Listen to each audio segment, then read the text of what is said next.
तेरे भाई मैंने आज आईपीएल जहाँ है से देखी फैंस मैंने संपूर्ण शॉक हो गए।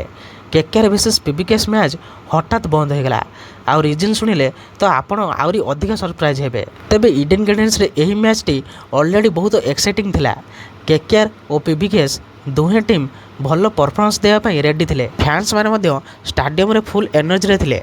सबुठी लगुला गोटे थ्रिलर मैच देखा मिलिबो। किंतु मैच चली बेले हठात परिस्थिति कम्प्लीटली चेंज हो गला। आकाश अचानक कला हो गला। आउ केते क्षण पर भयंकर वर्षा आरंभ है। एते हेवी रेन है जे ग्राउंड स्टाफ माने दौड़ी आसी कवर्स पकाईदेले। प्लेयर्स माने मध्य इमिडिएटली फील्ड छाड़ी ड्रेसिंग रूम को फेरीगले। मैच ऑफिशियली स्टॉप करागला। आउ स्टाडियम रे थिया फैंस माने कम्प्लीटली डिसअपॉइंट हो गले। किए चित्कार करुले, किए मोबाइल अपडेट चेक करुले। तेबे कोलकाता फैंस और पंजाब रे फैंस दुहे कन्फ्यूज रे थिले मैच रिस्टार्ट हेबो कि नाही। तेबे सोशल मीडिया मध्य रिएक्शन फ्लोड आसीगला। लोके कहते आईपीएल रे rain always spoil the game. तेबे दर्शक बंधु वर्षा है मैच कैंसल हो गला।